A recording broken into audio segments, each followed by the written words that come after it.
Hello, Eastbridge 7th and 8th grade. Today I'm going to very quickly go over a couple things with the Apollo 13 mission highlights story, and we're going to talk a little bit about the think questions today. In our next video, we will talk about the focus questions and the writing prompt. I'll try to keep this video pretty short and sweet for you. Couple things. Anytime we are reading a story, we always want to um, read all this information on like one of these types of pages.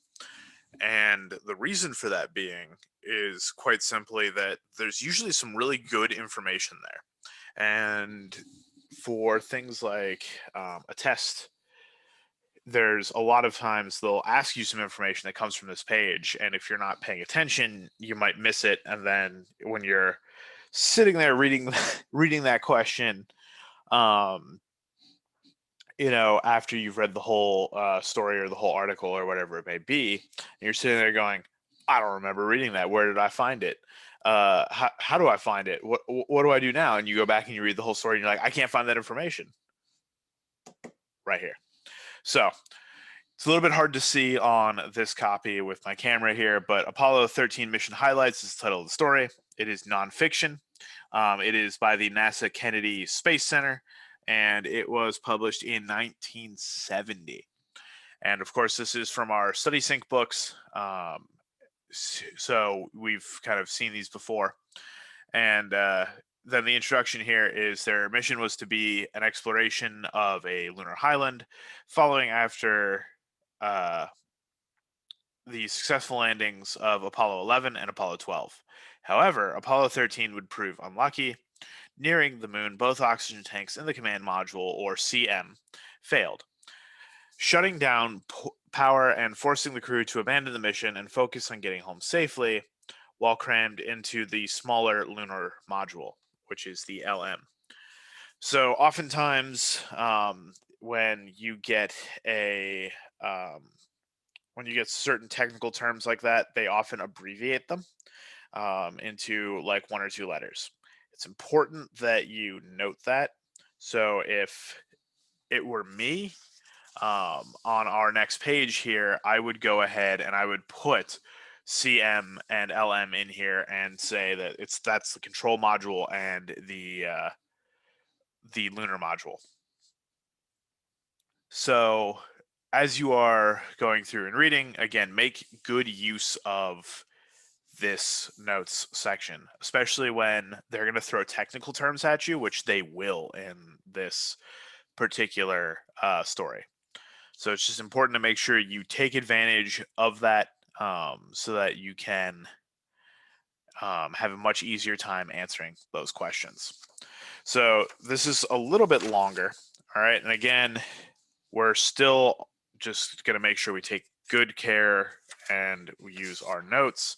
And we'll finally get over here to our think questions.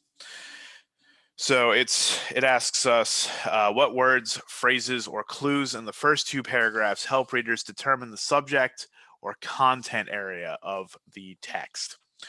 And it says to cite specific textual evidence to support your answer. So remember, you can reference a text generally, or you can be specific when you reference a text. A general reference would be, the text says blah, blah, blah, blah, blah. Or paragraph 1 says this. Look for a quote. This is where you're going to want to quote the text. When it tells you to be specific, basically what they're saying is have a quote. And so you're going to look in specifically the first two paragraphs. And that's where you're going to look for anything that's going to help you determine what the subject or content of the text is. So you're looking for clues to tell you, all right, what's the rest of this about? What domain does this fall into? And look for those specific types of words. So like if this were supposed to be like an English content area, you'd probably see something like the words like author, reader. You might see some of the other vocabulary words we've worked with throughout the year, like things like figurative language, that kind of stuff. So look for those types of words. Question 2 is, what is the impact of technical language on the tone of the text. Cite specific evidence from the text to support your answer. Now remember, tone is how like the text is communicating with you. So like when we speak, the tone of my voice, if I tell you to, guys, come on, sit down, or versus sit down, depending upon the tone of my voice, you know kind of how I'm communicating with you, whether or not I'm upset or whether, those types of things. And we do this every day. We don't even think about it. With a text, okay, we're looking for how is the text treating the subject. So in this case, this mission, how is the text talking about it? Is it talking about it like in a romantic way? Spoiler alert, that is not the correct answer. And we're going to look again for specific evidence from the text to support that answer. So remember, the evidence alone isn't enough, right? So if you're going to say the text has I don't know, we'll just continue to use romantic because it's not the answer. So we'll use romantic. The text is a romantic tone. Okay, prove it. So it's one thing to just say, because in paragraph 1 it says this, and you quote the thing, the text is a romantic tone. Okay, but tell me how I get there. Assume I'm not capable of doing the thinking. Explain the thought process.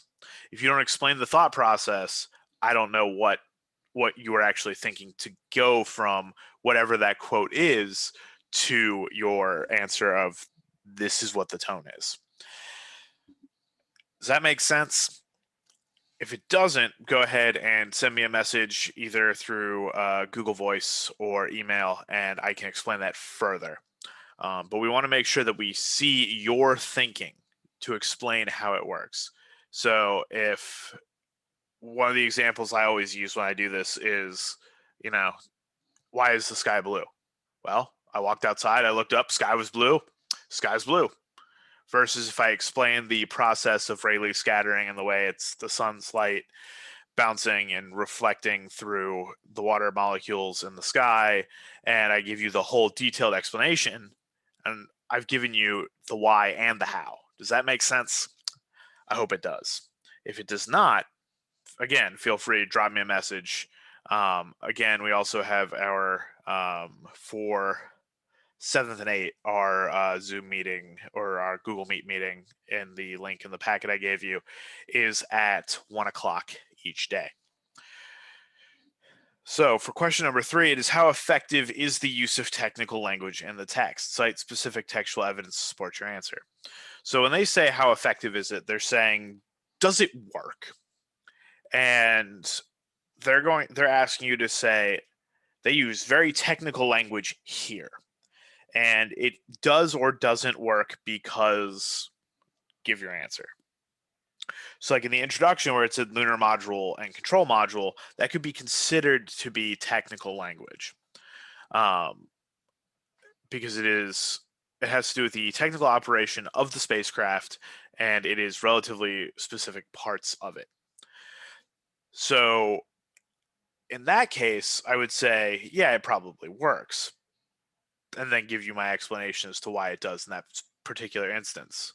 Do not use the introduction. The introduction is not, for this case, considered to be part of the text. I'm going to say that to you because it says it right here.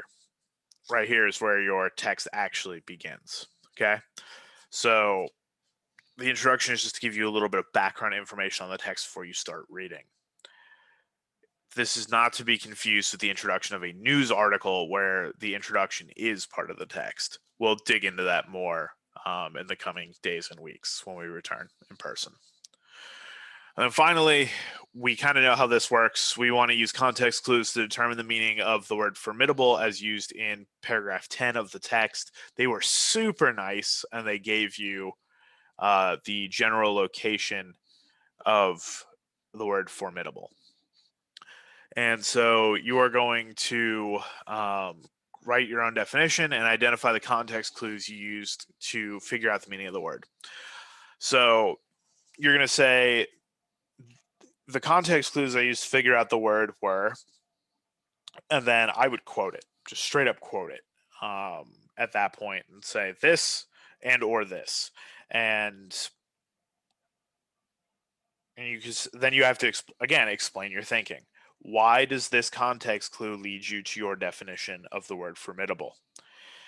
Remember, you cannot assume the reader knows and knows everything you do and thinks the same way you do. I can't crawl around inside your head and see your thoughts. And again, we're going to be doing that again in question 5. So in this case, we're going to be looking for the meaning of the word devised in paragraph 14. So you're just going to repeat the process that you did in 4 with paragraph number 5, or with question number 5, and that will be it. Tomorrow, we will dig into the focus questions and the writing prompt, and we'll kind of get ourselves squared away from there. Have a wonderful day, explorers. See you next time.